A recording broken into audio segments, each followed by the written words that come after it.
नमस्कार सभी साथियों को स्वागत करता हूं सभी का इस YouTube चैनल पर जिसका नाम है स्टडी विद पी अनलोधा। साथियों, मनोविज्ञान का पेपर नंबर 73 है ये।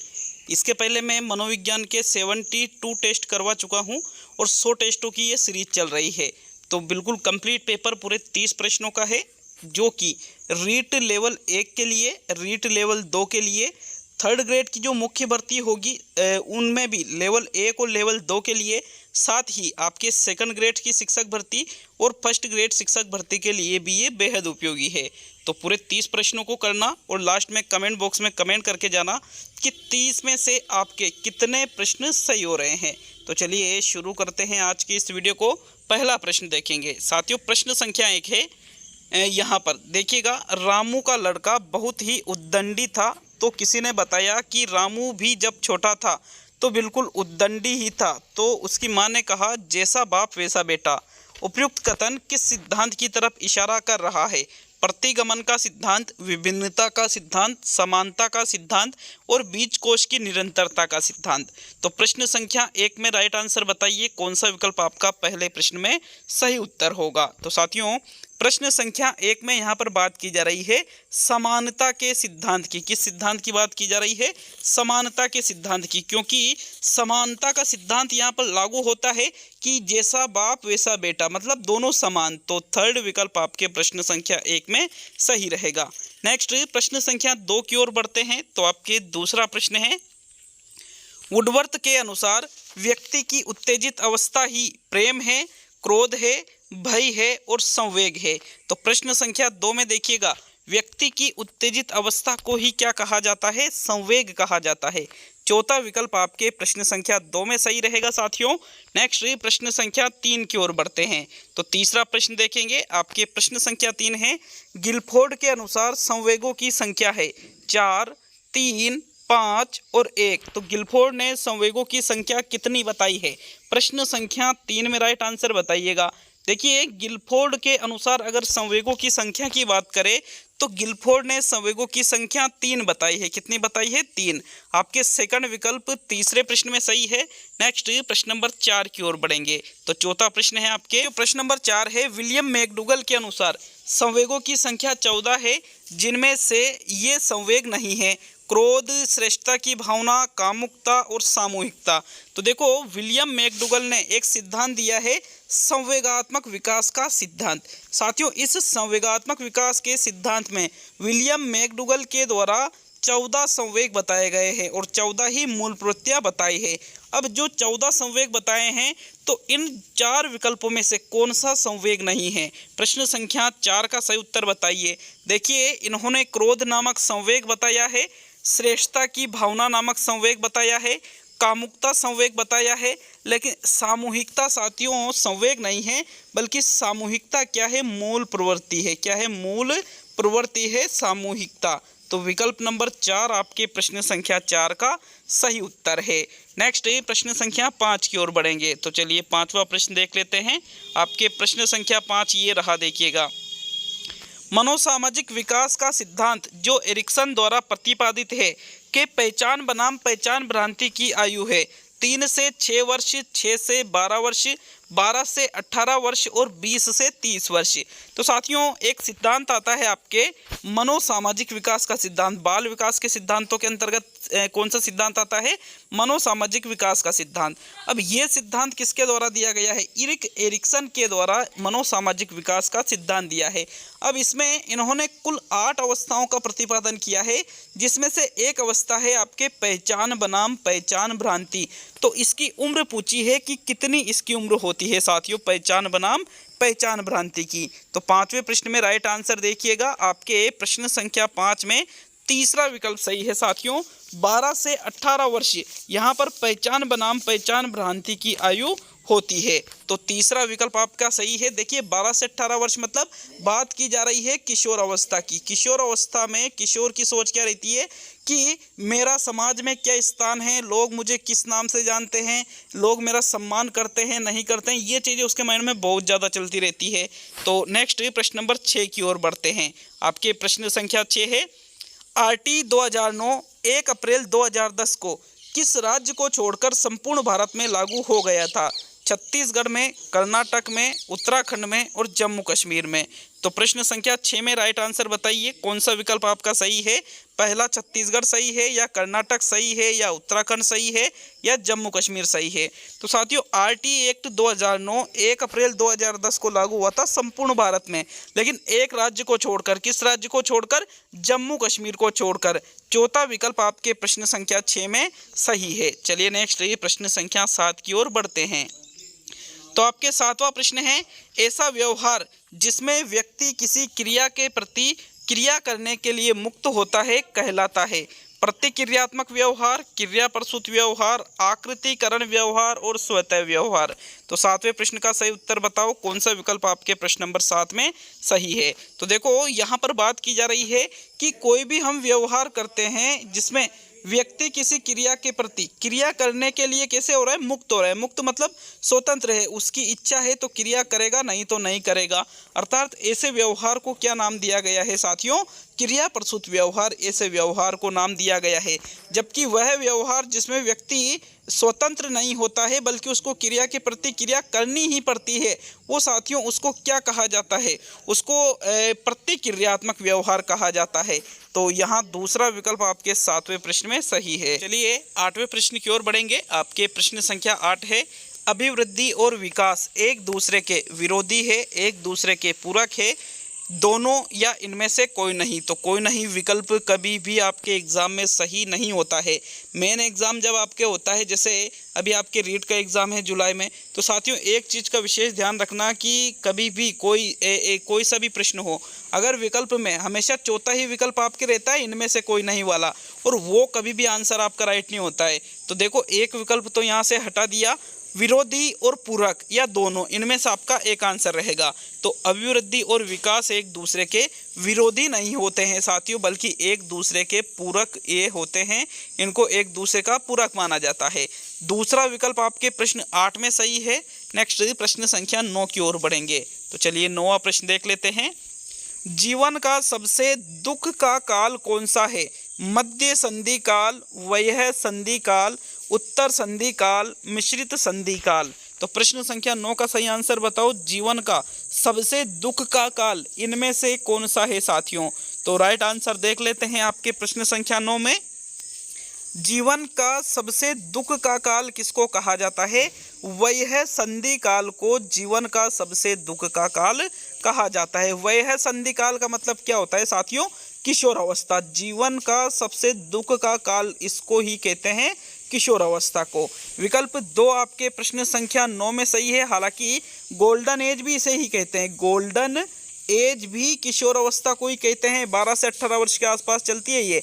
और जीवन का सबसे दुख का काल भी इसी को कहा जाता है, वयः संधि काल को। तो गोल्डन एज कह दो, आपके किशोर अवस्था आंसर होगा। वयः संधि काल कहो तो भी आपके किशोर अवस्था ही आंसर होगा। दूसरा विकल्प आपके प्रश्न संख्या 9 में सही है। नेक्स्ट ये प्रश्न संख्या 10 की ओर बढ़ेंगे। चलिए 10वां प्रश्न देखेंगे। शेर का बच्चा घास नहीं खाता है, कथन किस सिद्धांत को बताता है? समरूपता का सिद्धांत, अनियमितता का सिद्धांत, एकीकृत विकास का सिद्धांत और समान प्रतिमान का सिद्धांत। तो बताओ प्रश्न संख्या 10 में कौन सा विकल्प सही रहेगा साथियों? शेर का बच्चा घास नहीं खाता है, ये जो उदाहरण है ये समान प्रतिमान के सिद्धांत को दर्शा रहा है। किसको दर्शा रहा है? समान प्रतिमान का सिद्धांत। समान प्रतिमान मतलब कि जो भी जीव होता है उसी के समान, उसकी जो संतति है उसके समान ही होती है साथियों। जैसे मानव का बेटा है जो है, मनुष्य का बेटा है, वो भी मनुष्य ही रहेगा। जैसे शेर का बेटा है तो वो भी शेर का रहेगा, बकरी का बेटा है तो वो भी बकरी रहेगा। ठीक है, तो ये होता है समान प्रतिमान का सिद्धांत। 4th विकल्प आपके प्रश्न संख्या 10 में सही है। चलिए नेक्स्ट प्रश्न नंबर 11 की ओर बढ़ेंगे। तो आपके 11वां प्रश्न है। वांछित व्यक्तित्व होता है, अंतर्मुखी होता है, बहिर्मुखी होता है, मनस्तापी होता है और संवेगी स्थिर होता है।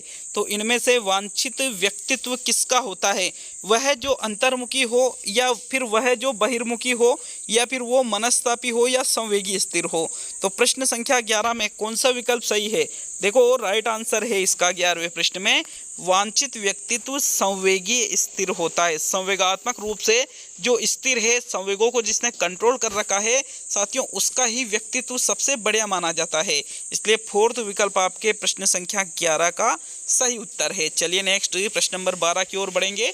तो आपके 12वां प्रश्न, सीखने की प्रक्रिया में अभिप्रेरणा, अब आगे आपको विकल्पों को देखना है, बच्चों में सीखने के प्रति रुचि का विकास करती है, बच्चों की स्मरण शक्ति को मजबूत करती है, बच्चों को एक दिशा में सोचने की योग्यता को विकसित करती है और पीछे सीखे हुए को नए अधिगम से अलग करती है। तो सीखने की प्रक्रिया में अभिप्रेरणा क्या करती है साथियों? प्रश्न संख्या 12 में सही उत्तर का चयन कीजिएगा। देखो यहाँ पर अगर हम बात करें स्मरण शक्ति को मजबूत करती है तो ये आपका आंसर नहीं है, ना ही अधिगम को पीछे जो पहले हम अधिगम कर लेते हैं उसको नए अधिगम से अलग करती है। पहला या तीसरा कौन सा विकल्प आपके प्रश्न संख्या 12 का सही उत्तर है? तो एक बार अच्छी तरह से विकल्पों को देख लीजिए साथियों। प्रश्न संख्या 12 में सीखने की प्रक्रिया में अभिप्रेरणा बच्चों में सीखने के प्रति रुचि का विकास करती है। यदि व्यक्ति अभिप्रेरित है तो उसकी रुचि रहेगी सीखने में। अगर अभिप्रेरित है तो निश्चित रूप से वो मन से सीखेगा साथियों उन चीज़ों को। विकल्प 1 आपके प्रश्न संख्या 12 का सही उत्तर है। चलिए नेक्स्ट प्रश्न नंबर 13 की ओर बढ़ेंगे। तो 13वां प्रश्न, बाह्य अभिप्रेरणा में समावेशित किया जाएगा प्रशंसा व दोषारोपण को, प्रतिद्वंद्विता को, पुरस्कार व दंड को और परिणाम के ज्ञान को। तो ये 4 चीज़ें हैं। अब विकल्प देखिए, 1 व 3 को समावेशित किया जाएगा, 1, 2, 3 को समावेशित किया जाएगा, केवल 2 को समावेशित किया जाएगा, या फिर ये जो चारों दे रखे हैं इन सभी को समावेशित किया जाएगा। तो साथियों बाह्य अभिप्रेरणा मतलब वह अभिप्रेरणा जो दूसरों के द्वारा दी जाती है। जैसे प्रशंसा कौन करेगा? दूसरा व्यक्ति करेगा। दोषारोपण अगर कोई कर रहा है, हम में दोष निकाल रहा है, तो वो भी दूसरा व्यक्ति निकालेगा, बाह्य अभिप्रेरणा है। पुरस्कार बाह्य अभिप्रेरणा है, दंड भी बाह्य अभिप्रेरणा है, परिणाम का ज्ञान भी बाह्य अभिप्रेरणा है और प्रतिद्वंद्विता भी बाह्य अभिप्रेरणा है। मतलब इनमें से सभी को बाह्य अभिप्रेरणा में समावेशित किया जाएगा साथियों। विकल्प आपके इनमें से सभी वाला चौथा जो विकल्प है प्रश्न नंबर 13 का सही उत्तर है। चलिए नेक्स्ट प्रश्न संख्या 14 की ओर बढ़ते हैं। तो चलिए 14वां प्रश्न देख लेंगे। आपके प्रश्न संख्या 14 है, निम्न में से कौन सा अधिगम को प्रदर्शित करता है?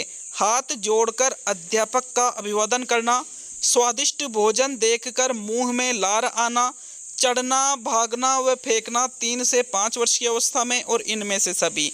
तो देखो जो अधिगम को प्रदर्शित कर रहा है जो विकल्प, उस विकल्प का आपको प्रश्न संख्या 14 में चयन करना है साथियों। चढ़ना, भागना व फेंकना 3 से 5 वर्ष की अवस्था में अगर ऐसा होता है तो ये अधिगम नहीं है, बल्कि ये तो वृद्धि के परिणाम स्वरूप चीज़ें होती है। तो तीसरा विकल्प गलत है, तो चौथा भी आपके गलत हुआ।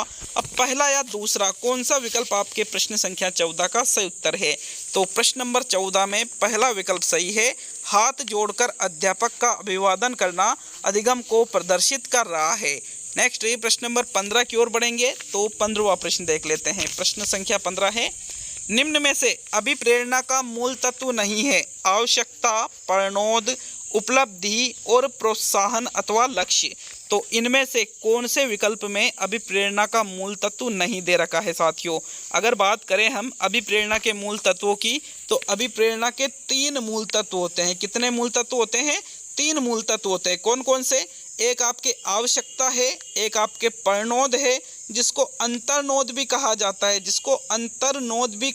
है, साथियों, और तीसरा है आपके प्रोत्साहन जिसको लक्ष्य के नाम से भी जाना जाता है। प्रोत्साहन के 2 या लक्ष्य के 2। तो ये अभिप्रेरणा के मूल 3 तत्व होते हैं। उपलब्धि अभिप्रेरणा के मूल तत्वों में सम्मिलित नहीं है, अर्थात तीसरा विकल्प आपके प्रश्न संख्या 15 का सही उत्तर है। चलिए नेक्स्ट प्रश्न नंबर 16 की ओर बढ़ेंगे।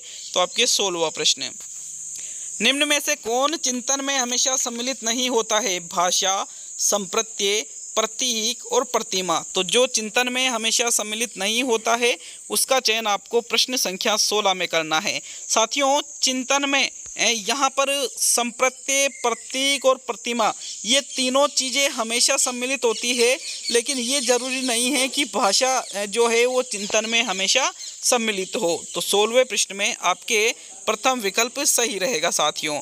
चलिए नेक्स्ट प्रश्न नंबर 17 की ओर बढ़ेंगे, तो आपके 17वें प्रश्न को देख लेते हैं। प्रश्न नंबर 17 है, स्वैली चिंतन में अभिव्यक्ति होती है, अभिप्रेरणा की अभिव्यक्ति होती है, भाषा की अभिव्यक्ति होती है, काल्पनिक विचारों व इच्छाओं की अभिव्यक्ति होती है और वास्तविक स्थिति की अभिव्यक्ति होती है। तो देखो स्वैली चिंतन का संबंध किससे है? कल्पना से होता है। किससे होता है स्वैली चिंतन का संबंध? कल्पना से। भाई चिंतन दो प्रकार का होता है, एक तो आपके स्वैली चिंतन होता है और एक आपके यथार्थवादी चिंतन होता है साथियों। यथार्थवादी चिंतन के भी अलग अलग प्रकार हैं, लेकिन यहाँ पर बात की जा रही है स्वैली चिंतन की। तो स्वैली चिंतन में हम अपनी जो कल्पनाएं होती है, अपने जो काल्पनिक विचार होते हैं, अपनी जो इच्छाएं होती है, उनकी अभिव्यक्ति स्वैली चिंतन के माध्यम से करते हैं। तो तीसरा विकल्प आपके प्रश्न संख्या 17 का बिल्कुल सही उत्तर है। चलिए नेक्स्ट प्रश्न नंबर 18 की ओर बढ़ेंगे। आपके 18वां प्रश्न है, निम्न में से कौन से सिद्धांत में उद्दीपक के बीच साहचर्य होता है? प्रेक्षणात्मक अधिगम में, क्रिया प्रसूत अनुबंधन में, प्राचीन अनुबंधन में और अव्यक्त अधिगम में। तो बताइए इनमें से वह कौन सा सिद्धांत है जिसमें उद्दीपक के बीच साहचर्य मतलब संबंध या अनुबंधन स्थापित होता है? 18वें प्रश्न का राइट आंसर देख लेते हैं साथियों। प्रेक्षणात्मक अधिगम में तो व्यक्ति यहाँ पर चीज़ों को अवलोकित करते हुए सीखता है। क्रिया प्रसूत अनुबंधन में व्यक्ति पहले क्रिया करता है, बाद में उसको पुनर्बलन दिया जाता है। लेकिन जो प्राचीन अधिगम है, प्राचीन अनुबंधन है, इसमें उद्दीपक के बीच साहचर्य या संबंध स्थापित होता है। जैसे यहाँ पर क्या हो रहा है कि जो घंटी है और जो भोजन है साथियों, तो भोजन के स्थान पर घंटी बजाई जाती है जिससे कुत्ते के मुंह में लार आ जाता है। तो मतलब भोजन के स्थान पर कौन सा उद्दीपक आया? घंटी। तो दोनों के बीच में संबंध स्थापित होता है किसमें? प्राचीन अनुबंधन में। विकल्प 3 आपके प्रश्न नंबर 18 का सही उत्तर है। चलिए नेक्स्ट प्रश्न नंबर 19 पे आते हैं। तो 19वां प्रश्न, अधिगम के बारे में कौन सा कथन असत्य है? असत्य कथन का आपको चुनाव करना है प्रश्न नंबर 19 में। तो विकल्प देखिएगा, अधिगम व्यवहार में परिवर्तन है, अधिगम निष्पादन से भिन्न होता है, अधिगम वृद्धि व परिपक्वता के कारण होता है और अधिगम से व्यवहार में तुलनात्मक रूप से स्थायी परिवर्तन आता है। तो बताओ प्रश्न संख्या 19 में कौन सा विकल्प आपका आंसर होगा? आपसे यहाँ पर पूछा जा रहा है कौन सा कथन असत्य है, मतलब आपको गलत कथन का चुनाव करना है। जो कथन अधिगम के बारे में गलत है उसका चुनाव आपको प्रश्न 19 में करना है साथियों। पहला विकल्प कह रहा है अधिगम व्यवहार में परिवर्तन है। बिल्कुल, अधिगम से व्यवहार में परिवर्तन आता है। निष्पादन से ये भिन्न होता है अधिगम, क्योंकि अधिगम से व्यवहार में परिवर्तन आता है, जबकि निष्पादन हमारा परफॉर्मेंस जो है साथियों वो है। लेकिन तीसरा विकल्प कह रहे हैं अधिगम वृद्धि व परिपक्वता के कारण होता है। जी नहीं, अधिगम वृद्धि व परिपक्वता के कारण नहीं होता है। तीसरा विकल्प यहाँ पर अधिगम के बारे में कैसा कथन है? एक असत्य कथन है साथियों। तो विकल्प नंबर 3 आपके प्रश्न 19 में सही है। नेक्स्ट प्रश्न नंबर 20 की ओर बढ़ेंगे। देखो, अधिगम से व्यवहार में स्थायी परिवर्तन आता है, बिल्कुल सही है। तो चलिए 20वां प्रश्न देख लेंगे, आपके प्रश्न संख्या 20। शरीर के संवेदी ग्राहकों द्वारा प्राप्त प्रारंभिक सूचनाएं कहलाती है। प्रत्यक्षीकरण कहलाती है, संवेदना कहलाती है, संज्ञान कहलाती है या अनुकूलन कहलाती है। तो देखो, शरीर के संवेदी ग्राहकों द्वारा जो प्रारंभिक सूचना होती है साथियों वो कहलाती है संवेदना। प्रारंभिक सूचना को हम क्या कहते हैं? संवेदना। जबकि उसको यदि हम अर्थ प्रकट कर दे, उसका अगर हम अर्थ प्रकट कर दे तो वो कहलाता है प्रत्यक्षीकरण। दोनों चीज़ों में अंतर है, अर्थ प्रकट करता है तो प्रत्यक्षीकरण, और सिर्फ प्रारंभिक सूचना है तो उसको संवेदना कहेंगे। दूसरा विकल्प इस प्रकार आपके प्रश्न संख्या 20 का सही उत्तर होगा। चलिए नेक्स्ट प्रश्न नंबर 21 की ओर बढ़ेंगे। तो आपके 21वां प्रश्न है, निम्न में से कौन सा सिद्धांत फ्रायड द्वारा दिया गया है? संज्ञानात्मक सिद्धांत, मनोसामाजिक सिद्धांत, उद्दीपक अनुक्रिया सिद्धांत और मनोविश्लेषणवाद का सिद्धांत। तो जो सिद्धांत इनमें से सिगमंड फ्रायड के द्वारा दिया गया है उसका चयन आपको प्रश्न 21 में करना है साथियों। संज्ञानात्मक विकास का सिद्धांत किसके द्वारा दिया गया है? जीन पियाजे के द्वारा दिया गया है। मनोसामाजिक विकास का सिद्धांत इरिक एरिक्सन के द्वारा दिया गया है, एरिक्सन के द्वारा। उद्दीपक अनुक्रिया का सिद्धांत थॉर्नडाइक के द्वारा दिया गया है, अर्थात विकल्प नंबर 4 आपका सही आंसर है। मनोविश्लेषणवाद का सिद्धांत किसके द्वारा दिया गया है? सिगमंड फ्रायड के द्वारा दिया गया है। तो 21वें प्रश्न में आपके चौथा विकल्प सही है।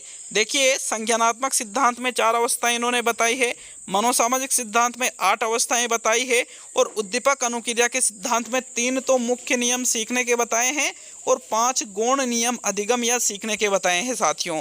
नेक्स्ट प्रश्न नंबर 22 की ओर बढ़ेंगे। यहाँ पर आपका चौथा फोर्थ विकल्प बिल्कुल सही है।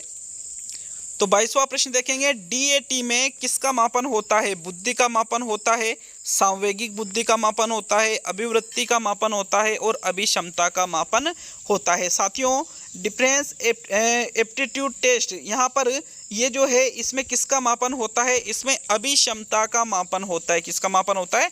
अभिक्षमता का। इंपॉर्टेंट क्वेश्चन है, स्टार कर लीजिए यहाँ पर इस प्रश्न को। आपके फोर्थ विकल्प प्रश्न संख्या 22 का सही उत्तर है। चलिए नेक्स्ट प्रश्न नंबर 23 की ओर बढ़ेंगे। तो आपके 23वां प्रश्न, कौन सा पद गिलफोर्ड के सिद्धांतों से संबंधित नहीं है? संक्रिया, लाभ, विषय वस्तु और उत्पादन। तो गिलफोर्ड का जो सिद्धांत है, गिलफोर्ड ने कौन सा सिद्धांत दिया है पहले तो आप ये बताइए।